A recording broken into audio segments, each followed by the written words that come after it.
Kelihatan nih Pak. Ya, kelihatan. Iya. Jelas. Jadi memang dulu sistem pembangkitannya kan dari pembangkit, kemudian nanti disalurkan lagi ada trafo, ini dinaikkan ketegangannya menjadi saluran utama sutet ya, salur utama tegangan tinggi gitu. Terus dinaikkan lagi, nanti diturunkan menjadi saluran distribusi gitu. Nanti dari saluran distribusi terus lagi ke penyulang-penyulang, ini nanti lari ke perumahan-perumahan. Jadi dari tegangan 150 kV diturunkan lagi menjadi, ini jadi pelajaran elektro Pak. Ya, ya, ya. Enggak jadi apa, enggak apa. jadi tegangan 150 kV, kemudian ini nanti menjadi 20 kV. Nah ini bapak-bapak yang para industri mungkin dikasihkan di sini di tegangan menengah di saluran distribusi yaitu di 20 kV. Walaupun nanti adalah di sini jaringan rendah yaitu ke 380 ke 220 yang biasanya kita pakai sebagai konsumen baik di industri, perumahan maupun gedung-gedung lain. Nah, kemudian sekarang berubah juga bagaimana untuk memanfaatkan energi alternatif dengan menggunakan sel surya dengan menggunakan satu atap. Nah, sel surya ini memang sudah banyak digunakan ya, baik di perumahan, lampu jalan, dan sebagainya. Dan ke depan juga semuanya dengan menggunakan IoT atau dengan menggunakan sistem informasi.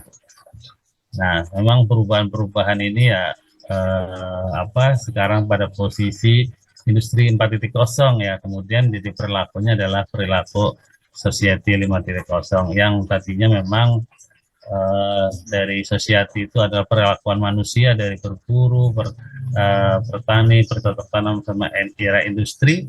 Nah, industri ini mulai dari industri uh, 2.0 lahirnya sebuah adanya apa namanya listrik gitu ya, zamannya Thomas Alva Edison sama Nikola Tesla nih, mungkin sehingga dia akan berubah ada industri dan lain sebagainya. Dan untuk 3.0 sudah masukin perubahan-perubahan, kemudian untuk industri 4.0 dia sudah menggunakan IoT, sehingga ini ada udah industri 3.0 mulai komputer-komputer, terlahirnya sebuah personal komputer atau PC, laptop, kemudian sekarang digabung adanya internet, maka perilaku manusia bagaimana supaya kita bisa memanfaatkan semua fasilitas teknologi ini, bukan kita dimanfaatkan oleh mereka. Contohnya bahwa saat sekarang kita tidak bisa lepas daripada HP ya, mau tidur, mau semuanya, mau beli semuanya pakai HP semuanya. Jadi perubahan pola sekarang sudah berubah. Dulu kita nggak nyangka gitu kan, misalkan kalau kita ketinggalan dompet kita akan pusing gitu. Sekarang akan pusing kalau ketinggalan HP karena duitnya semuanya ada di sini, semua transaksi, bahkan ATM sekarang nggak laku pakai keycode dan lain sebagainya. Jadi mulai berubah-berubah. Jadi manusia bisa dikuasai oleh teknologi atau manusia yang menguasai teknologi, tergantung kitanya untuk memanfaatkan itu semua. Nah, kita bagaimana bisa memanfaatkan energi terbarukan bagi manusia? Memang kalau ada hubungannya, kalau kita menggunakan energi terbarukan, kita akan selalu mempunyai feedback terhadap pembangkit tersebut. Contohnya kalau kita menggunakan pembangkit PLN, saat kita listrik mati, dia baru ingat, oh iya listriknya mati gitu, PLN gimana ya gitu, ingat yang membangkitkan gitu. Sama dengan kita, kadang-kadang Allah memberikan kepada kita itu nikmat yang banyak gitu ya, cuman kadang-kadang lupa. Kalau kita sakit baru kita ketemu ingat sama Allah gitu. Mohon maaf ini aja. Nah ini Iya, sama dengan betul betul. Nggak pembangkitan apa-apa. PLN Betul seperti betul betul itu. saya. Ya, pembangkitan PLN itu adalah seperti itu, saat listrik mati kita baru ingat PLN. Nah, di dalam pembangkit energi terbarukan itu kita selalu ingat terus terhadap pembangkit. Contohnya tak kala hujan atau redup misalkan pada pembangkit sel surya, waduh listrik kita susah, tidak bisa membangkitkan ya, kita harus hemat gitu kan. Tak kala kita panasnya sinarnya terang gitu, alhamdulillah kita bisa panen energi gitu. Jadi kita selalu mempunyai hubungan terus menerus. dengan energi terbarukan, alias kita selalu mengingat hubungan dengan Allah selalu terus menerus gitu selama 24 jam gitu atau selama 7 hari, sebagaimana yang kita lakukan pada saat kita tawaf 7 kali 7 hari, kita selalu mengingat kepada Allah. Jadi kita ada hubungannya antara manusia dengan pembangkit energi terbarukan, karena pembangkit energi terbarukan adalah pembangkit-pembangkit yang memang dari alam gitu ya, seperti itu, sehingga kita mempunyai ada hubungan yang terus-menerus. Lain beda dengan pembangkit fosil gitu yang sudah dibangkitkan oleh grid utility atau PLN, dia hanya sesaat kita ingat bakala listrik mati dan gangguan. Kalau gini kita harus bisa berhemat, kemudian kita bisa ngatur gitu kan. Nah, itu yang tadi bilang tantangan dari penggunaan energi terbarukan itu salah satunya adalah kita juga bisa memanage gitu ya, demand side manajemennya, bagaimana untuk bisa mengatur daya listrik tersebut. Nah, sebetulnya pada pembangkit energi terbarukan itu ada dari alam, fosil, angin, kemudian matahari gitu kan. Nah, ini adalah sebuah potensi-potensi yang ada energi terbarukan yang dari alam, air, kemudian gas dan lain sebagainya yang bisa dimanfaatkan untuk pembangkit. Nah, paling enggak dalam tujuan SDGs itu adalah untuk mengurangi CO2 atau karbon atau NOx-nya, kemudian bersih ramah lingkungan yang ditargetkan menjadi net zero emission gitu ya. Jadi targetnya dunia itu adalah bagaimana untuk mengurangi emisi karbon.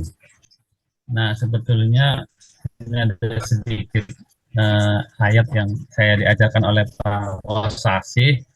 Jadi dalam surat Al-Imran ayat 190 yang berbunyi A'udzubillahi inna fi khalqis samawati wal ardi wa ikhtilafil laili wan nahari la ayatil ulil albab. Jadi dalam penciptaan langit, bumi dan silih bergantinya siang malam itu sebagai tanda-tanda bagi orang yang berakal. Jadi ulil albab itu diartikan sebagai orang yang berakal atau orang yang berpikir. Nah, ada 4 sebetulnya objek tafakur yang sempurna yang dijelaskan dalam ayat yang di atas. Yang pertama adalah as-sama, yaitu langit, wal-ar adalah bumi, kemudian wan-nahari adalah siang, al-lail adalah malam. Kalau langit itu ya menggambarkan semua benda yang ada di dalamnya, termasuk matahari, bintang, dan sebagainya. Dan juga bumi itu, langit itu tadi bahwa adanya benda-benda matahari yang bisa dimanfaatkan untuk energi gitu ya, panas. Kemudian untuk bumi dengan semua yang ada, gunung ya, bumi yang tadi panas bumi dan lain sebagainya, seperti hewan, tumbuhan, air. Nah, itu siang dan malam. Nah, siang dan malam itu juga meliputi suatu peristiwa ya, adanya pergantian ini yang panas, dingin, terang, bulan dan sebagainya, itu merupakan fenomena alam yang tadinya kalau tidak ada panas, tidak ada sinar foton ya yang bisa menghasilkan energi tersebut. Nah, itu artinya bahwa Tuhan sudah memberikan kepada kita konsumsi energi atau kebutuhan makhluknya, cuman bagaimana kita bisa memanfaatkan dengan sebaik-baiknya. Nah, bagaimana dampak penerapan bagi energi terbarukan? Jadi yang pertama itu sebetulnya mengurangi konsumsi energi fosil dan emisi karbonnya. Jadi karena lama-kelamaan kan tetap akan habis tuh bensin, solar, batu bara dan sebagainya kan akan habis. Kemudian dari hasil pembakaran tersebut juga ada emisi, itu kita harus mengurangi. Kemudian kita dengan merubah pola nantinya bahwa konsumen bukan lagi sebagai pemakai tetapi sebagai produsen. Saat sekarang kita kan hanya memakai listrik yang ada di PLN ya, tapi kita tidak bisa memproduksi. Kedepannya dengan sistem microgrid itu bahwa dengan adanya kita bisa pembangkitan energi terbarukan, saat kita bisa memanfaatkan saat kita bisa produksi, maka kita bisa jual kepada PLN. Sehingga kita bukan lagi sebagai pemakai, tapi juga sebagai produsen. Kemudian mengurangi biaya pemakaian PLN listrik. Jadi kalau kita menggunakan misalkan solar cell atau misalkan termo, pembangkit power termo gitu, atau yang lainnya ya, yang inovasi-inovasi yang bisa membangkitkan listrik itu akan bisa mengurangi. Tapi memang ini perlu ilmu dan perlu tadi tantangan seperti itu. Nanti saya jelaskan untuk tantangannya. Jadi ada kontribusi juga yang untuk program internasional yaitu net zero emission. Kemudian kita akan mendapatkan insentif dari pemerintah, sebagaimana pemerintah sekarang sudah mengeluarkan ya dari SDM bahwa siapapun baik perseorangan, koperasi atau apa yang bisa membangkitkan listrik kita akan mendapatkan insentif. Cuman memang perangkat-perangkatnya harus dipersiapkan seperti metering dan lain sebagainya. Ini memang masih dalam proses. Kemudian ya tujuannya adalah mendapatkan energi yang bersih dan ramah lingkungan.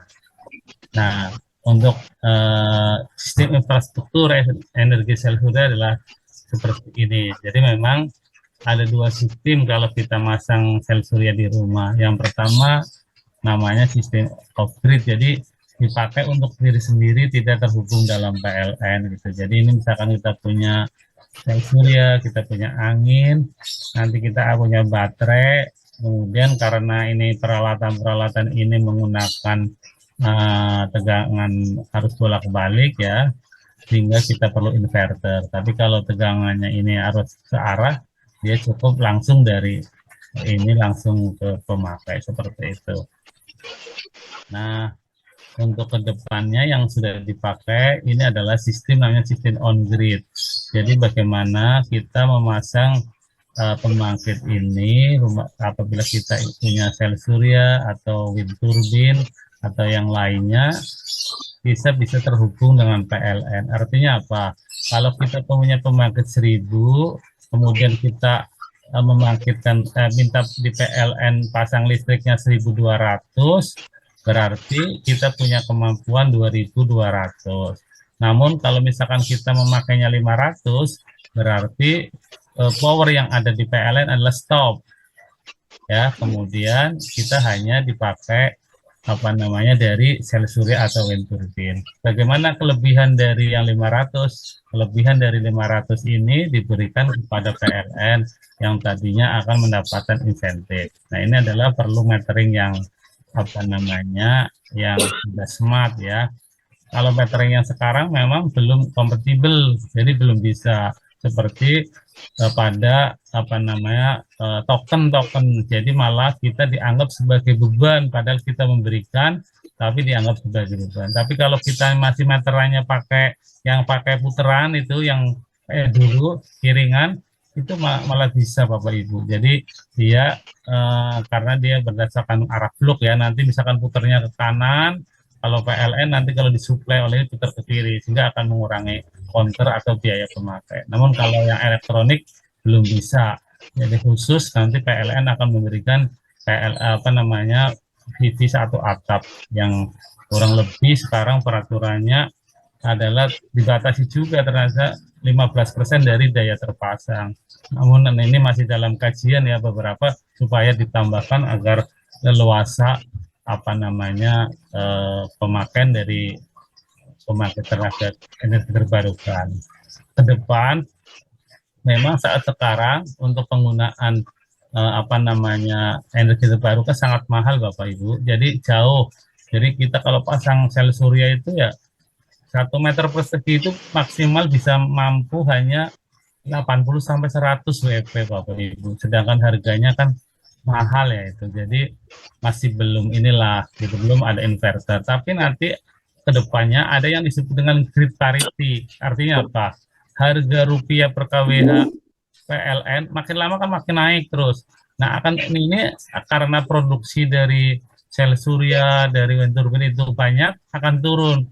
Sehingga akan bisa kompatibel antara harga pembangkit energi terbarukan sama PLN akan sama. Itu yang disebut dengan namanya istilahnya grid parity. Jadi nanti ke depannya, karena kan bensin akan naik terus nih, solar apa itu akan naik. Nanti kalau terus pembangkitan akan di energi terbarukan akan turun sehingga dia akan bisa menyaingi seperti itu.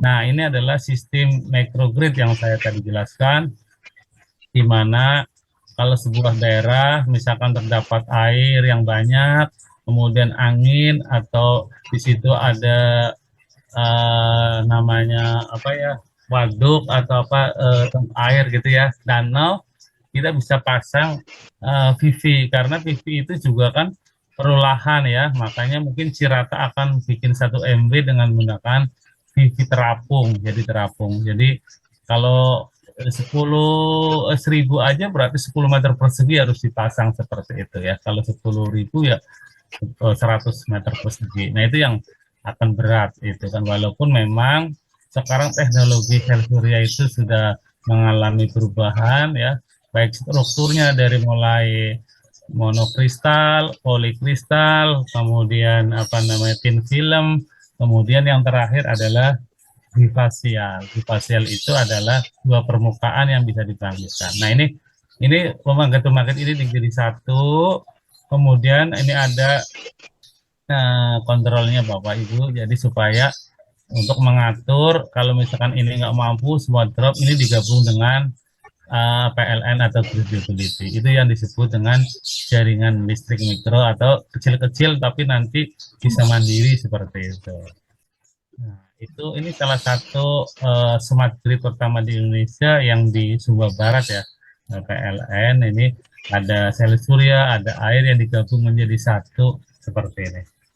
Nah, ke depan ini sudah mulai berubah lagi Bapak Ibu. Jadi di era sekarang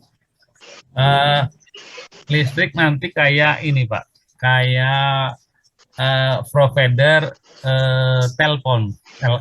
Jadi ada Telkomsel, ada Indosat, ada Trend, apa macam-macam lah, XL dan lain sebagainya. Nah, kan banyak. Jadi nanti kita bisa milih pembangkit yang mana? Milih pembangkit yang rupiah per KWH-nya murah. Sama, kita mau pakai Indosat, ada bonus apa-apa kayak gitu, ada bonus kuota dan lain sebagainya seperti itu. Jadi ini adalah sebuah gabungan yang dibutuhkan di dalam sebuah apa namanya smart grid ya. Ada pasar, ada generator, pembangkit, ada penyimpanan, ada macam-macam kebutuhan, ada elektrikal atau mobil motor listrik dan sebagainya. Itu adalah ada transmisinya. Itulah satu gabungan ini untuk membangkitkan sebuah pembangkit yang apa namanya smart grid, yang dimana customer itu menyangkut masalah distribusi sistem, kebutuhan daya dan alat-alat yang dibutuhkan seperti itu.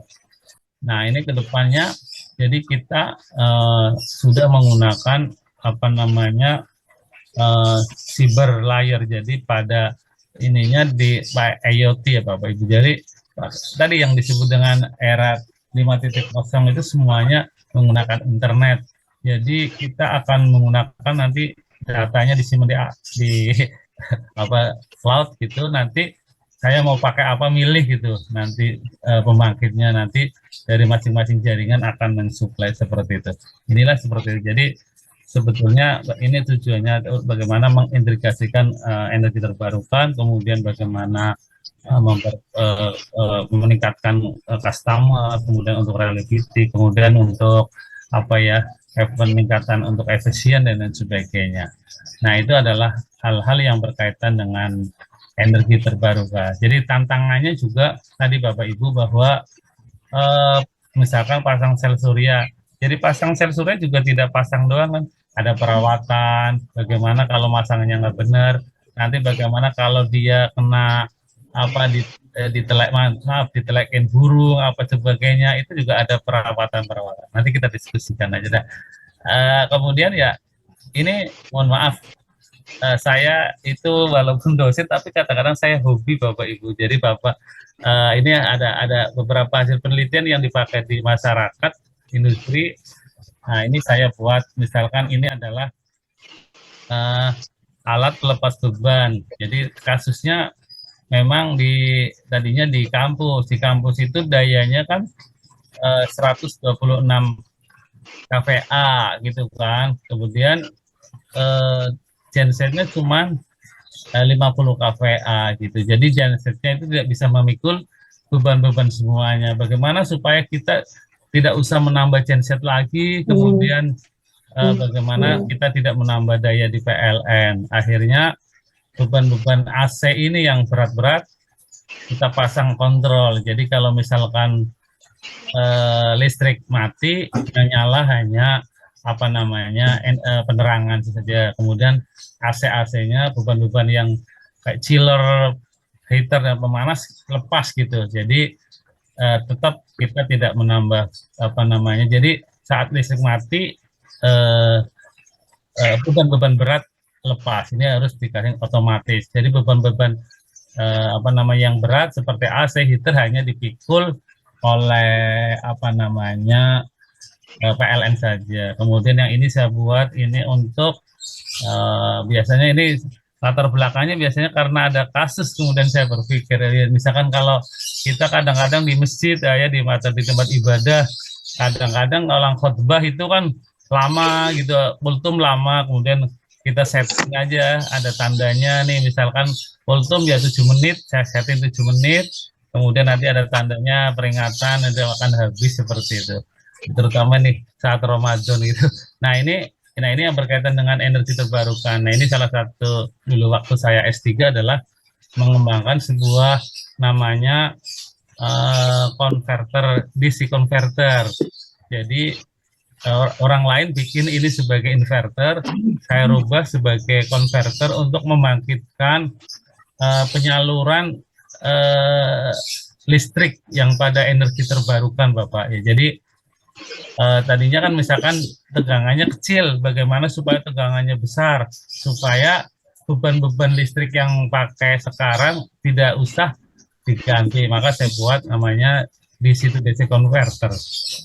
Nah ini kalau ini adalah inovasi untuk pembangkit yang tadinya ini adalah motor listrik, yang tadinya motor listrik kan harusnya dikasih tegangan ya Pak supaya muter. Tapi bagaimana motor listrik ini bisa menjadi generator, yaitu diputar, yaitu yang disebut dengan generator induksi. Jadi kalau bapak-bapak yang sudah biasa di industri ada motor induksi ya, motor induksi yang 3 fasa atau itu kita rubah menjadi pembangkit, jadi menjadi generator. Yang penting ada putarannya. Nah, bagaimana caranya?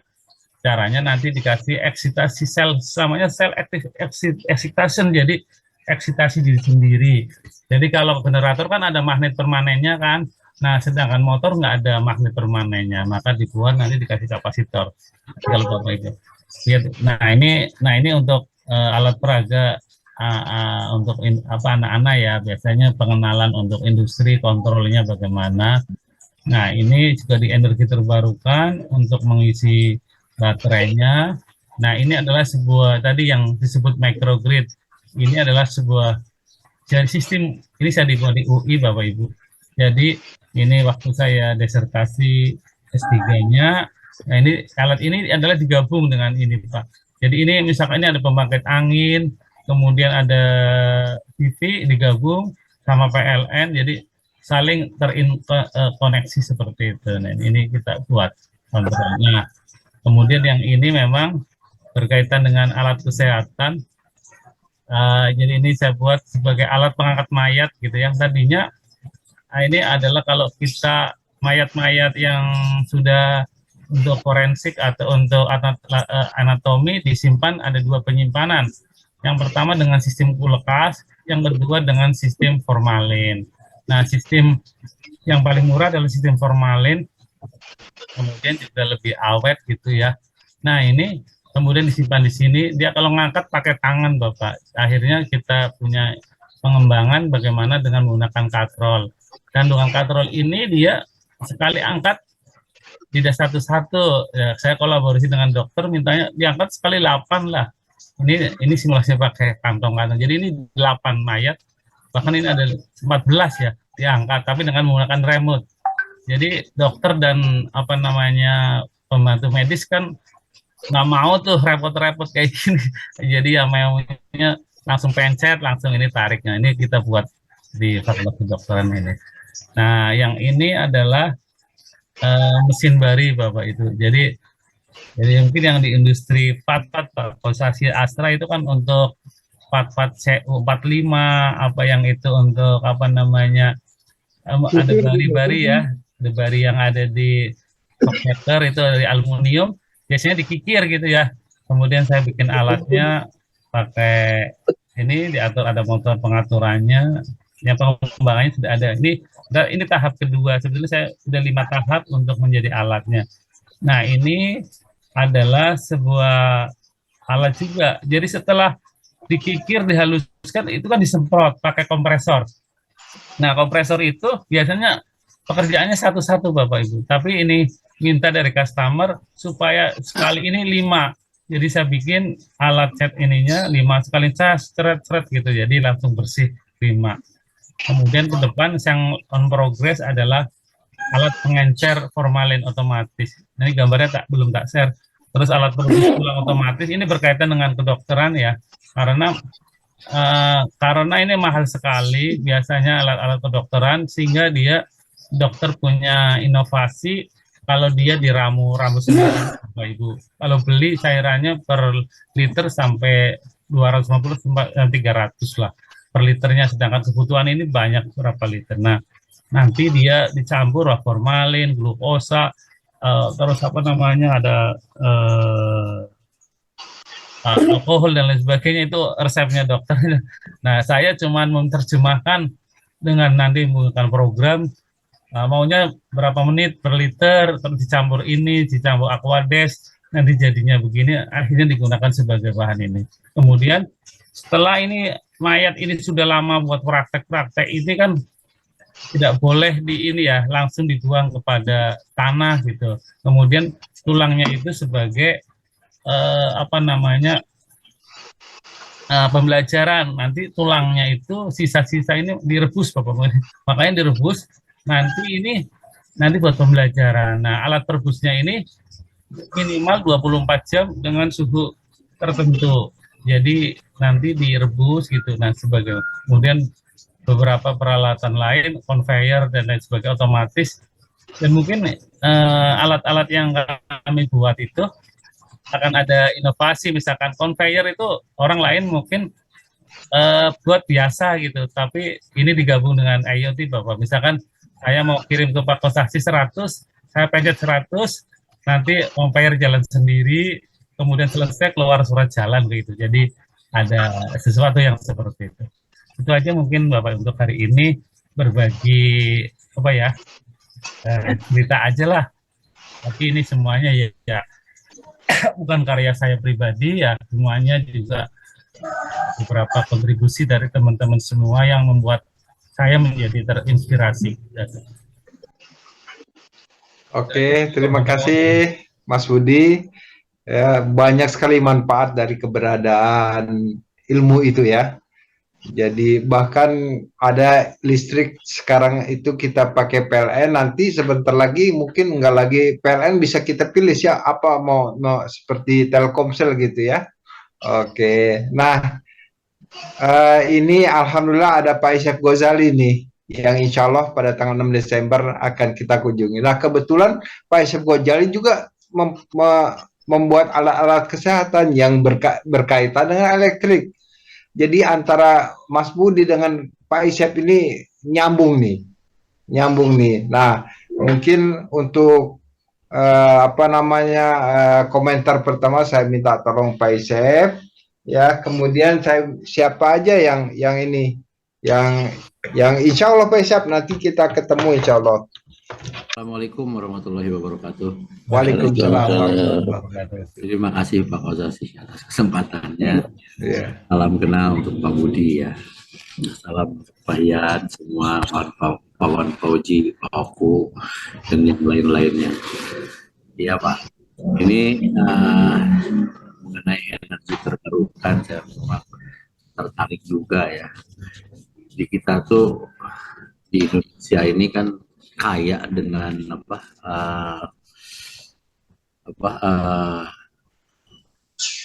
aku jadi lupa.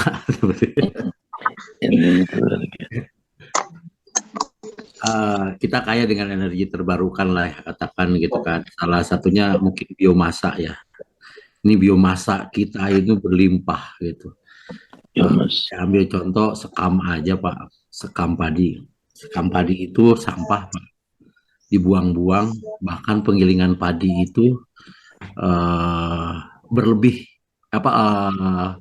menjadi beban lah buat penggilingan padi gitu kan. Bagaimana mereka membuang, paling bisa dijual, ada yang mengambil ya untuk kebutuhan alas, kotoran ayam, atau kalau di tempat saya untuk ngebakar batu bata ya. Saya pernah bikin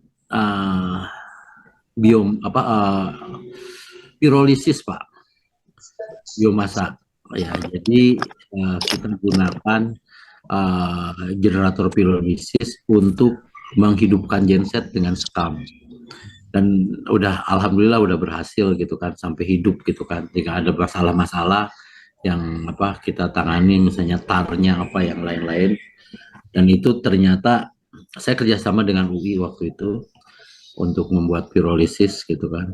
Jadi dalam 4 kilogram sekam itu identik dengan 1 liter solar ya, 1 liter solar energinya gitu kan. Itu dibuang begitu saja. Ternyata saya bikin genset bisa hidup Pak. Jadi dari energi sekam langsung gitu kan, saat itu sekamnya dimasukkan ke dalam generator, itu menghasilkan energi gitu kan, menghasilkan gas gitu, dan itu membangkit gitu kan. Nah ini kan artinya menolong petani nih sebenarnya. Udah saya hitung kalau menggiling padi itu sekarang pakai genset atau pakai PLN, biayanya ternyata bisa dari sekamnya itu sendiri, bahkan berlebih dari sekamnya itu. Selama ini kan petani kita itu, petani di beberapa negara itu udah bukan beras yang utamanya, yang lainnya. Dalam sekam itu, dari sekam itu ada ada sesuatu nilai yang lebih tinggi sebenarnya. Sekam itu yang paling jelas ada silika Pak. Silika ini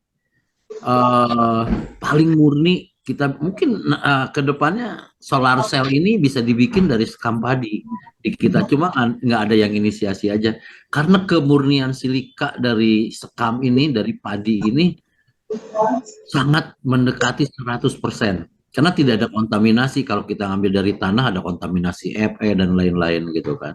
Nah ini menarik. Saya pernah juga kerjasama dengan Eindhoven University ya, untuk penelitian silika. Ternyata silika ini kan bisa menghalang panas ya, begitu kuatnya. Saya bikin air gel sama water gel ya, yang ringannya sama dengan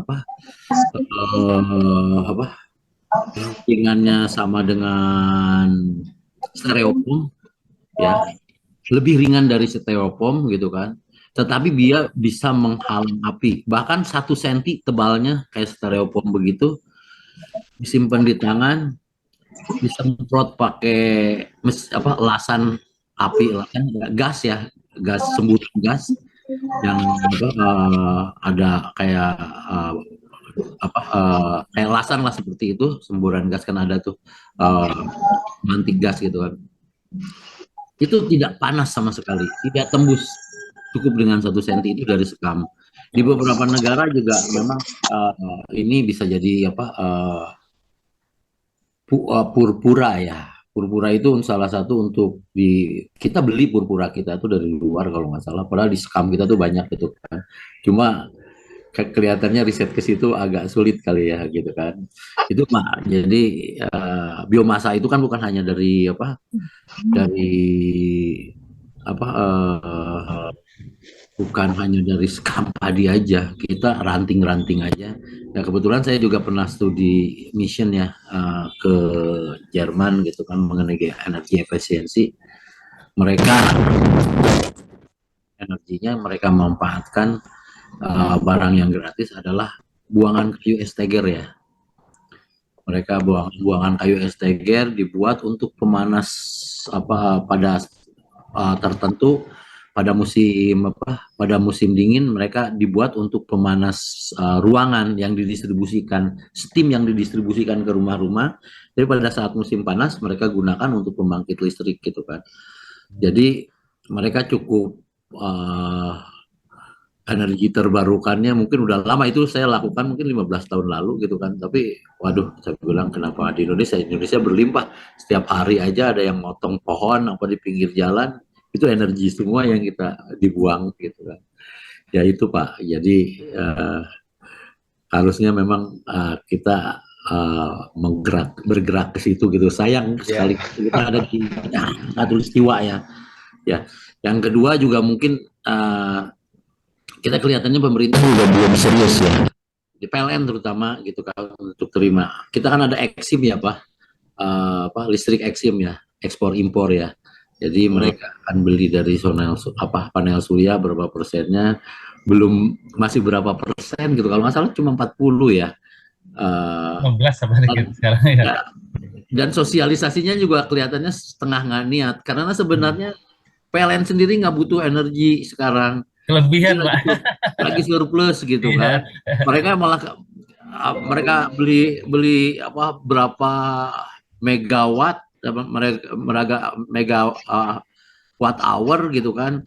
Sementara dia jual cuma berapa persennya gitu kan. Artinya mereka udah kontrak. Iya, betul. Ya. Itu Pak. Jadi kalau ini harus mulai serius Iya. Bukan main nih. Pak Saif, terima kasih Pak Saif. Ini mungkin kita dengarkan dulu dari diskusi Mas Budi dengan Pak Saif nih berkaitan dengan masalah listrik yang sekarang kita masih sangat miskin teknologinya dari sisi itu. Silakan Mas Budi, ada komentar lagi. Silakan. Ya, wah luar biasa nih ide dari Pak Isep. Saya juga banyak belajar jadinya. Memang betul, jadi pemanfaatan energi terbarukan di kita atau energi alternatif itu memang belum maksimal. Kemudian keseriusan juga tidak serius gitu loh. Hanya pada tataran penelitian gitu. Kemudian aplikasi untuk implementasinya ke masyarakat atau pengguna juga masih kecil seperti itu. Jadi betul, tadi memang biomasa dengan fotolisis itu memang yang dari organik itu luar biasa ya. Mungkin persoalannya biasanya betul pada sistem kalorinya, kandungan kalori yang ada di sampah-sampah tersebut gitu ya, sehingga bisa perbedaan antara batu bara dengan ranting-ranting, kayu-kayu itu memang agak jauh gitu ya. Memang nyala gitu, tapi kandungan kalori sendiri kan agak rendah seperti itu. Sehingga kadang-kadang perlu inovasi ya, sekalipun bisa tadi mungkin salah satu bahannya yang tadi disebutkan Pak Isep bahwa dari padi, sekam padi itu luar biasa, mungkin kandungannya akan kalorinya lebih tinggi dibanding dengan misalkan sisa-sisa kertas atau apa kayak gitu, atau misalkan ranting-ranting itu lebih besar dari sekam padi. Itu memang perlu penelitian, itu terutama orang mesin ya, mungkin apalagi sudah kerjasama dengan UI yang orang mesin ya di konversi energi itu luar biasa. Nah, kita jadi PR kita tuh Pak ya, jadi PR kita. Iya, enggak ada. Ya udah, Pak Jul, silakan Pak Jul. Ya, terima kasih. Bismillahirrahmanirrahim. Assalamualaikum warahmatullahi wabarakatuh. Waalaikumsalam. Ini itunya penjelasannya Profesor Budi ini luar biasa. Ini memang di mana-mana sekarang itu dicarikan atau diutamakan atau diekspos untuk energi terbarukan seperti ini. Saya melihat begini, Prof. Ambil sederhana aja. Bagaimana ya sistem solar ini itu bisa dimanfaatkan untuk rumah tangga. Artinya mungkin perlu ada penelitian ataupun penelitian dari pihak Universitas Muhammadiyah untuk aplikasi dari energi listrik dari matahari ini. Kasarnya gitu, biar rakyat semua tahu. Nah, bagaimana berapa luas area yang diperlukan untuk bisa menghasilkan berapa watt untuk di rumah tangga, Pak. Tiap rumah itu kan rata-rata punya atap. Atapnya itu bisa dimanfaatkan untuk masukkan itunya. Nah, kemudian di situ kan keluar listrik. Nah, listrik ini gimana pemanfaatannya untuk rumah tangga? Ini sederhana, Pak. Tetapi dipakai oleh seluruh orang. Memang saingannya berat ke PLN, tapi apa boleh buat? Karena ini kan kita untuk masyarakat banyak, untuk orang banyak. Jadi kalau memang misalnya ini nanti dicetuskan atau hasil penelitian dari Universitas Muhammadiyah yang di mana Profesor Budi berada, ini dampaknya luar biasa, Pak. Dampaknya luar biasa. Baik mengenai dari segi perguruan tingginya sendiri maupun bagi kebutuhan dari masyarakat. Saya kira ini mungkin boleh dipikirkan untuk kedepannya. Bagaimana kampus Muhammadiyah berperan besar untuk kesehatan rakyat banyak ini. Karena nanti tiap rumah tangga bisa pakai. Ya, betul. Mungkin nanti bisa Pak Budi, Profesor Budi menghitungkan konstruksi dari solarnya itu yang tidak terlalu luas tetapi bisa menghisap sebanyak-banyaknya matahari. Oke. Ini jauh lebih bagus, Pak. Saya khawatir kalau memang ada juga energi yang dari air, misalnya, ya kan, di hydropower plant kayak gitu. Tapi ini air ini kan lama-lama habis juga. Iya. Hutan kita lama-lama tambah dibabat habis, baik oleh pertambangan maupun kehutanan. Apa airnya, sungainya lama-lama tambah kecil. Iya. Jadi umurnya itu nggak akan sepanjang umur dari matahari ini. Matahari nggak akan habis, Pak, insya Allah. Iya. Ya kan? Apalagi Indonesia ini di khatulistiwa, di mana mataharinya berlimpah ruah. Dan sepanjang musim pun ada matahari. Mungkin bertolong deh, Pak. Mungkin dari pihak kampus, di mana Pak Kosasi juga mengajar di situ, Pak Budi memang itu di sana, guru besar di situ. Coba deh pikirin. Okay.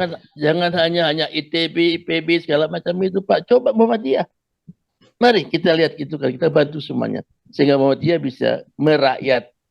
Terima kasih, Pak. Assalamualaikum warahmatullahi wabarakatuh. Waalaikumsalam. Terima kasih. Mas Budi, tahan dulu. Mungkin ada masukan dari Pak Agus. Silakan Pak Agus. Saya cukup dulu, Pak. Cukup ya. Pak Supadi ada? Silakan. Baik, Assalamualaikum warahmatullahi wabarakatuh, Pak. Waalaikumsalam. Jadi, ya, Pak Isep. Jadi sebetulnya sederhana, Pak. Kita sebagai masyarakat, ya, apalagi seperti saya dan Pak Jul dan ya relatif lah kita ini yang sudah di atas ini. Ya kita bukan diam, Pak. Tapi minimal kita mengurangi kebisingan. Kebisingan apa? Kebisingan diskusi, Pak. Pak Isep itu baik, memang sangat baik dan ya, kalau dikembangkan, tapi kan permasalahannya di lapangannya tidak semudah itu, Pak. Ya, Prof Budi menyampaikan baik, jadi baik-baik itu sudah banyak, Pak. Tapi kenapa sekarang di negeri ini kok masih bising gitu? Nah, tadi Pak Isep kan orang praktisi ya, merasakan 15 tahun lalu beliau sudah punya ilmu itu. Tapi tidak bisa sendiri, Pak. Ya, Prof Budi dengan penelitian-penelitian di kampusnya seperti tadi Pak Jul singgung, sudah banyak saya yakin. Lembaga-lembaga lain juga sudah banyak. Tapi yang perlu itu sekarang bagaimana manusia kita tidak membuat kebisingan yang sebetulnya itu bisa, dan itu juga bisa dibuat oleh pihak asing, Pak. Jadi tapi kita harus sadar, kitanya nggak sadar. Kalau soal teknologi, soal paten, soal mana-mana banyak, Pak. Tapi praktek di lapangan seperti yang Pak Isep sampaikan, nah itu yang diperlukan. Nah sekarang kelompok kita yang kecil yang setiap Jumat nih kumpul, ya paling tidak kita berbicara dengan keluarga, bagaimana kita mendukung, bagaimana Pak Isep ini. Jadi program nanti hari Selasa ya, tanggal 6. Nah itu juga bagus. Kita kenali sih industri, kita kenali inovasi. Jadi kalau saya sih tidak banyak Pak. Pertama ya saya juga menyampaikan terima kasih Prof. Budi bisa kumpul dengan kita sehingga kita bisa belajar banyak dari beliau. Bagaimana suasana di kampus, tapi masih ada PR bagaimana kampus bisa menyampaikan ke berbagai pihak, Pak. Jadi jangan kayak baterai kalau malam hari jadi hanya satu titik. Jadi harus punya sinar yang lebih melebar ke semua arah. Kemudian kedua, tapi juga tidak gampang kampus begitu karena kampus juga diatur gitu ya. Saya tahu itu. Nah, Pak Isep dengan pertemuan-temuannya itu, saya pikir saya tidak banyak komen sih ke Pak Isep karena beliau itu saya harus banyak belajar ya. Contoh misalkan memanfaatkan air hujan, bahwa di pabriknya di dalam cerita-cerita itu bagi saya sangat-sangat luar biasa. Nah, cuma sekarang kita bagaimana sebagai orang tua menciptakan Isep-Isep selanjutnya, menciptakan Profesor Budi selanjutnya. Nah, mudah-mudahan aja lah barangkali itu. Jadi sekali lagi terima kasih. Kemudian kok maaf ya kalau masalah matahari betul tidak ada habisnya dan air juga tidak ada habisnya Pak. Air itu yang ada tuh perubahan Pak. Jadi karena di mana manusia itu komunitas maupun tanpa Pak Jul.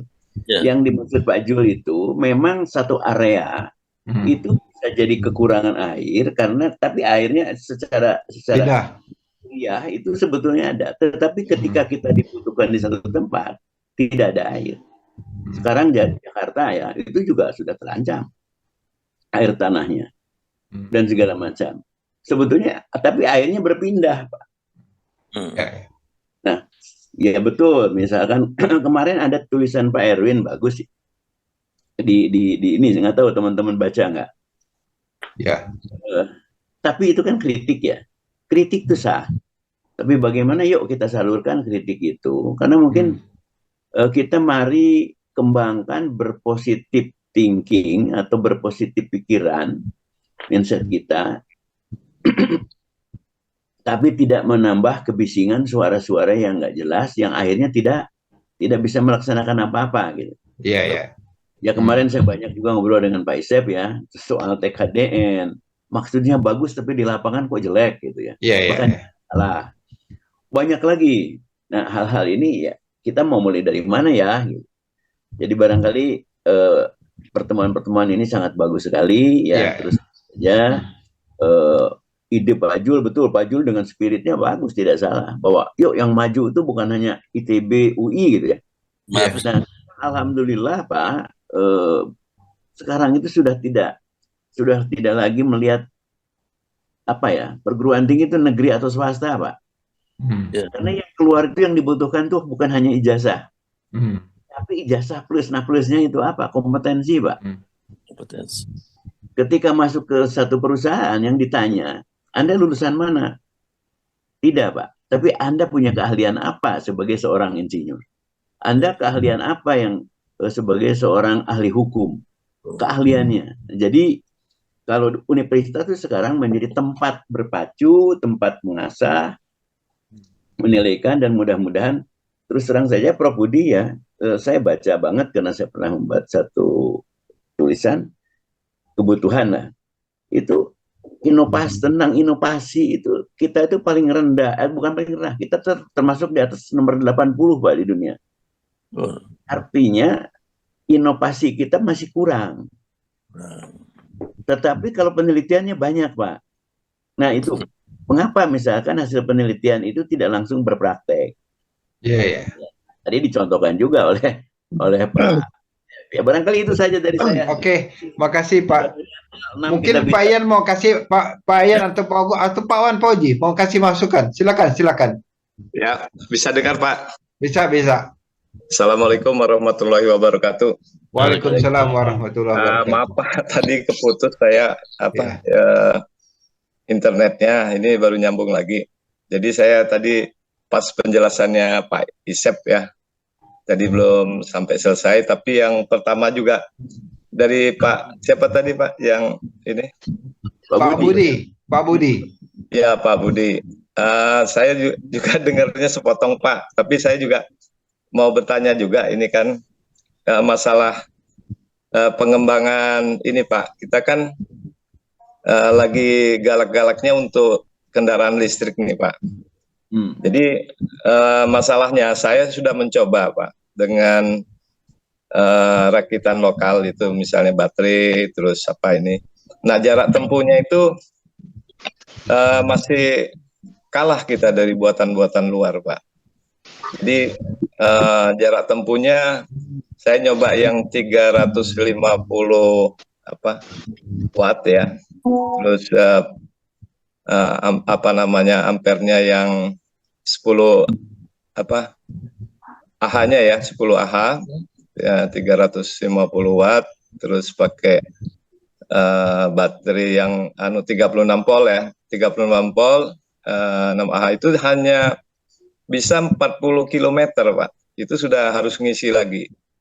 Nah bagaimana cara supaya kita sambil bisa jalan itu bisa ngisi. Nah itu yang harus kita cari supaya kita tidak perlu lagi untuk charging lagi. Kalau itu chargingnya udah memerlukan 4 jam atau kita bisa memperpanjang itu aja untuk jaraknya. Nah, kalau kita mau panjang itu kan otomatis kita memerlukan yang daya yang lebih besar ya, misalnya voltasenya sama AH-nya ya Pak ya. Nah, itu bagaimana kita untuk mengatasi itu karena harganya semakin tinggi.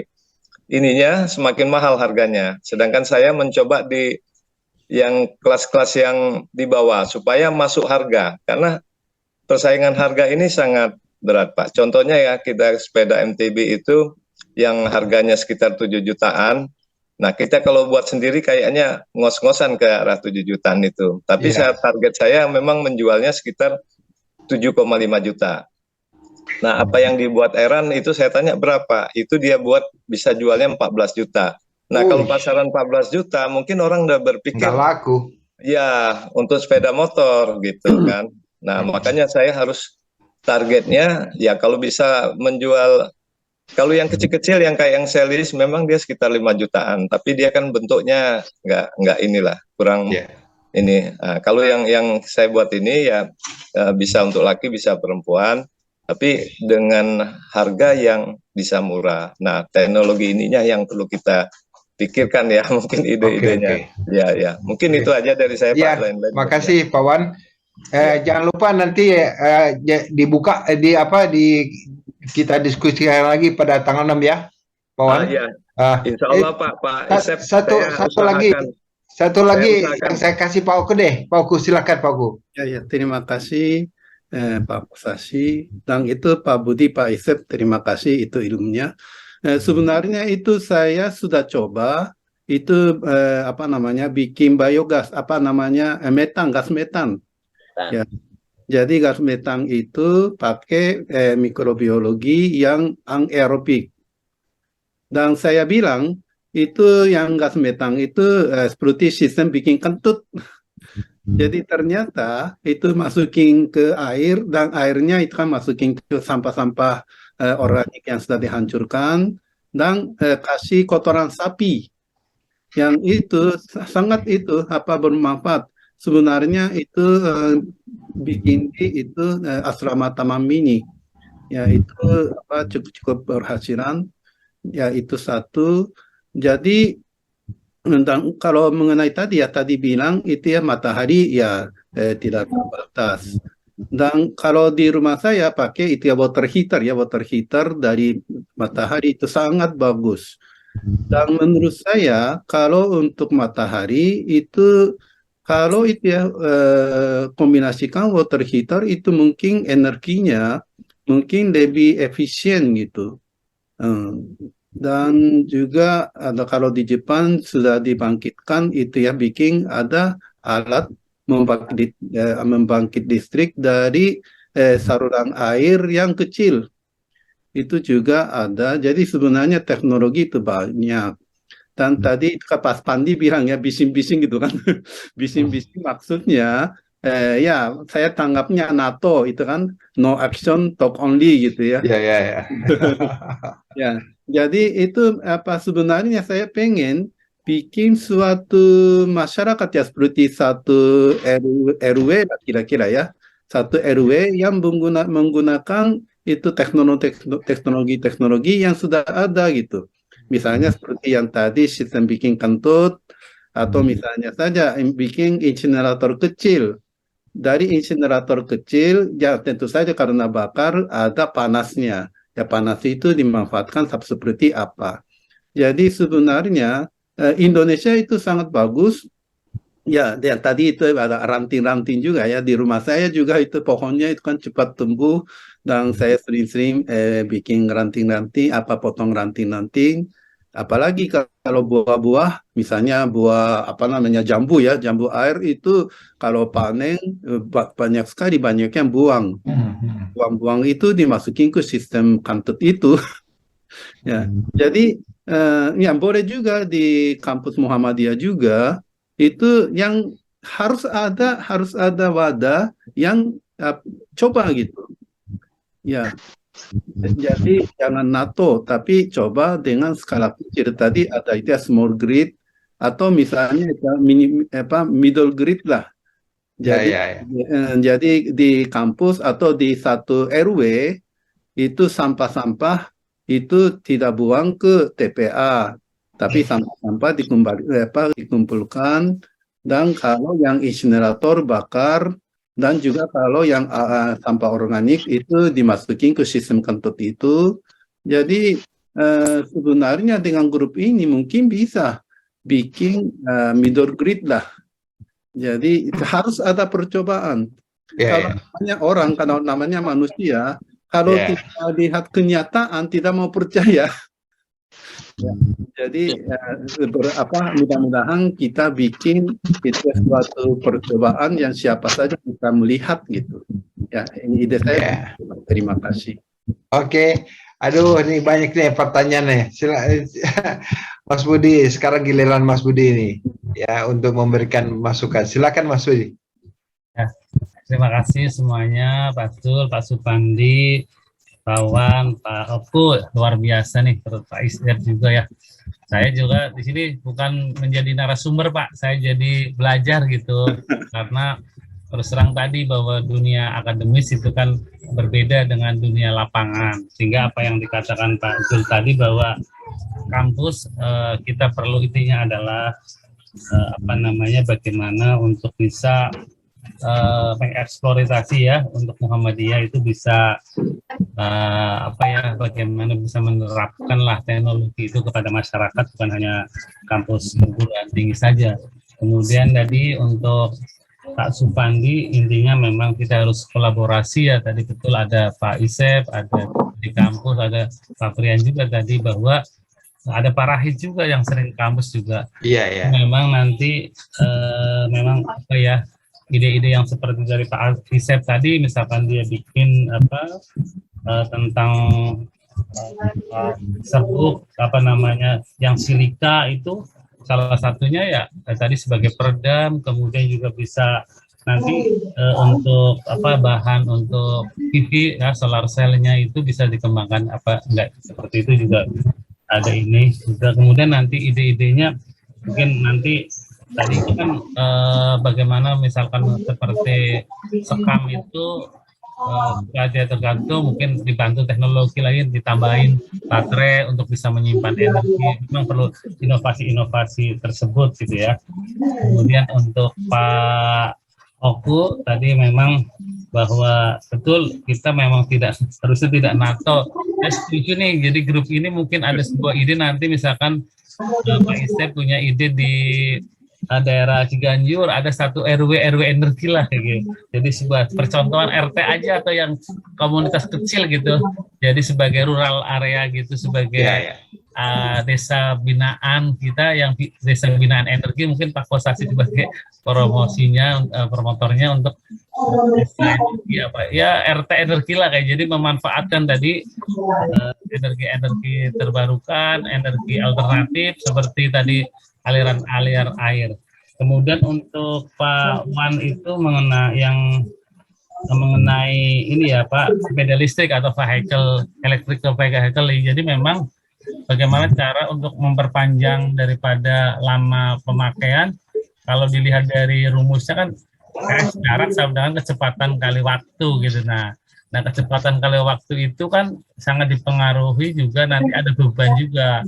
Jadi mesti dihitung jumlah beban kerangka sepedanya berapa kilo, kemudian orang yang naikin berapa kilo, komponen lain mesin itu motornya berapa kilo sendiri, itu nanti diekuivalensi dengan torsi gitulah. Jadi bebannya berapa kilo, ekuivalensinya dengan torsi. Nah dari torsi tersebut kita akan mendapatkan besaran motor yang digunakan.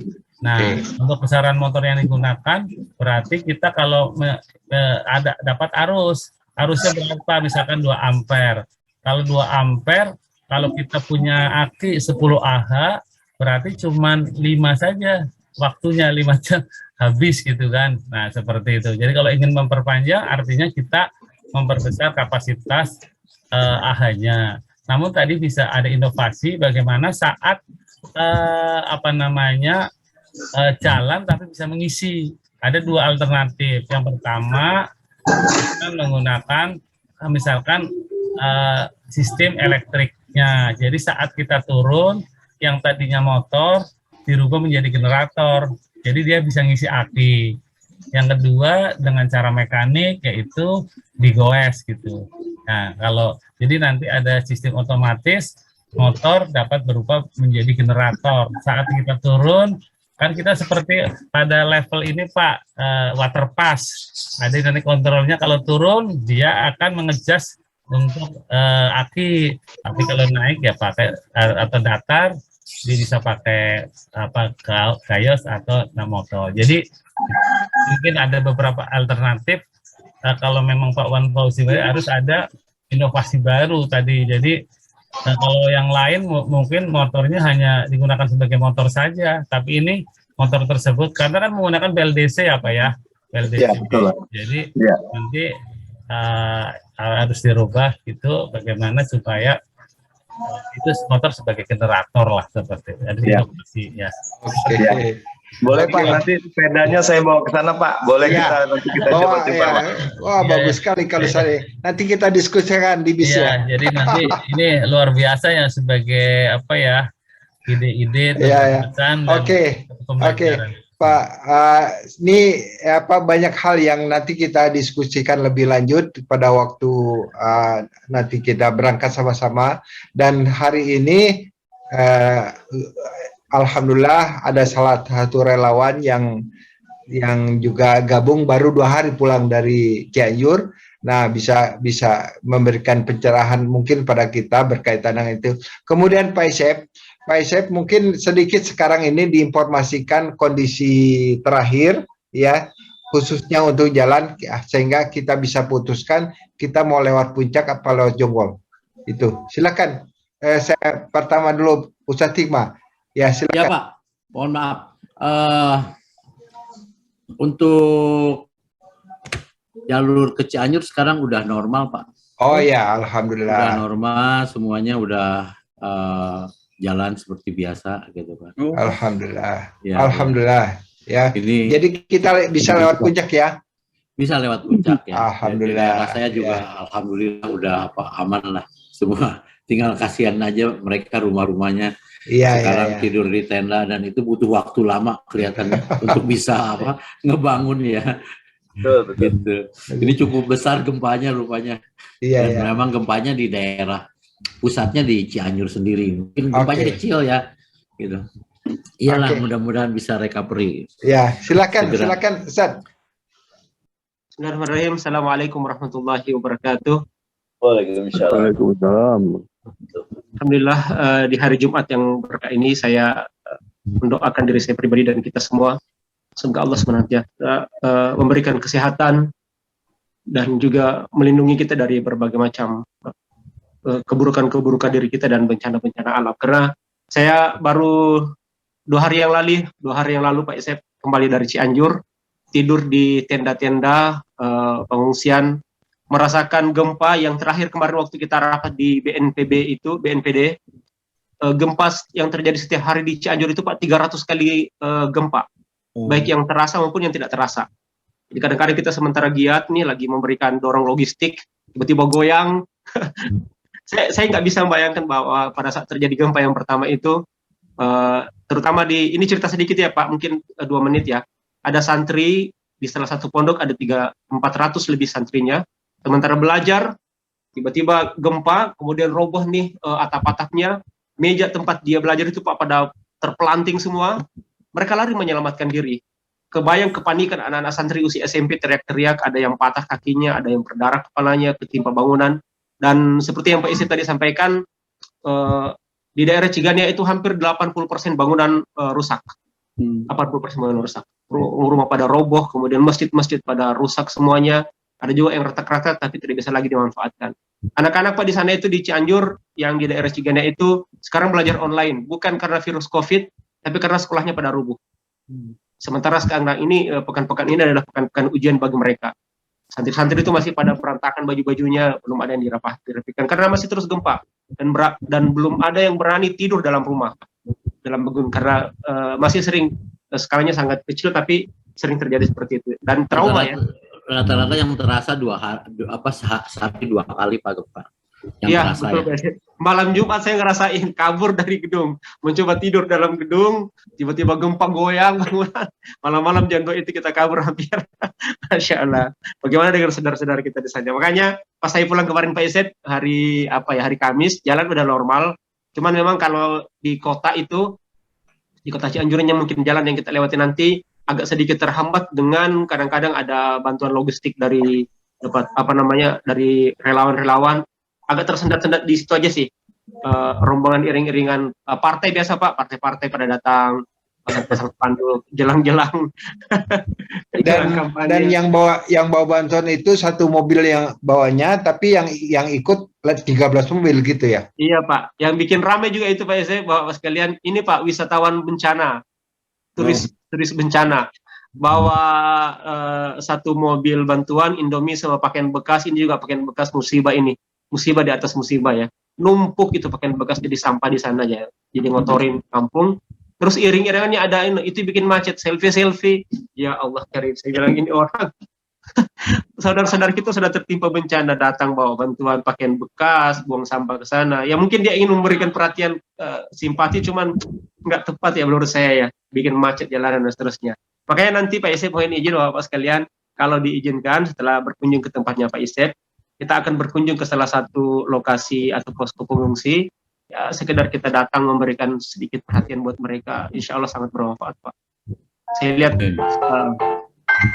rasain sendiri seminggu di sana ya. Udah mulai banyak yang sakit ya, gatal-gatal. Betul Pak, sekarang mereka bantuan makanan tidak ada masalah sekarang. Jadi untuk makanan apa semua suplainya udah cukup bagus lah, dengan bahkan mungkin berlebih ya. Pakaian bekas terutama. Sekarang tinggal keperluan kesehatan. Jadi saya juga kebetulan sama teman-teman bikin ambil dokter lah dari Jakarta. Jadi kita datangin tenda-tenda seperti ini gitu kan. Yang sekarang terjadi adalah gatal-gatal semua, batuk, flu, batuk, gatal-gatal, itu aja sekitar situ. Dan ada sebagian sudah mulai hujan Pak Isep, sudah mulai hujan tiap hari hujan di sana. Tiap hari hujan di dalam tenda ya mereka, dan mereka bikin tenda tuh kadang-kadang di sawah ya. Kalau ada hujan banjir naik gitu kan. Betul. Lari ke rumah ketika hujan, mereka rumahnya ada gempa gitu kan. Ya itu Pak Kas, Bapak Mungkin ada yang bertanya 1 orang dari teman-teman, selain nanti nanyanya ke Pak Isep atau Saksi Mas, silahkan kalau ada. Ada yang nanya, silakan Pak Suwandi, silakan. Silakan Pak Aku. Ya, yang tadi itu ya untuk masyarakat di kampus atau di RW gitu ya. Mungkin kita juga di pesantren Iya, jadi misalnya pesantrennya itu Pak Kosasi bikin itu kan menerapkan percobaan energi baru apa gitu mungkin. Oh iya, Boleh. betul.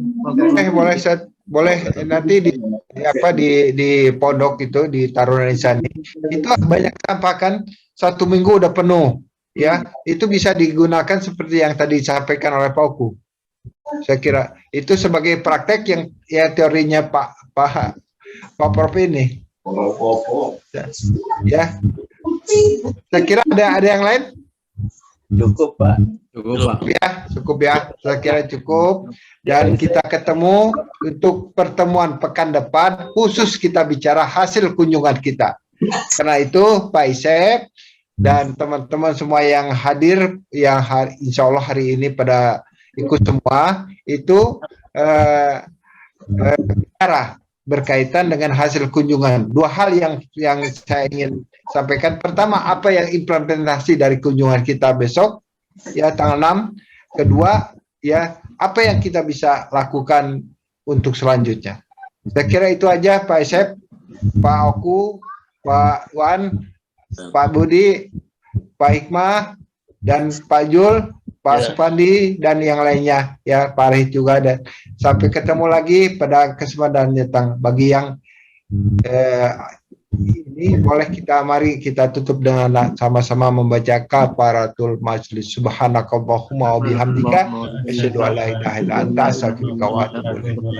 Assalamualaikum warahmatullahi wabarakatuh. Waalaikumsalam warahmatullahi wabarakatuh. Terima kasih semuanya.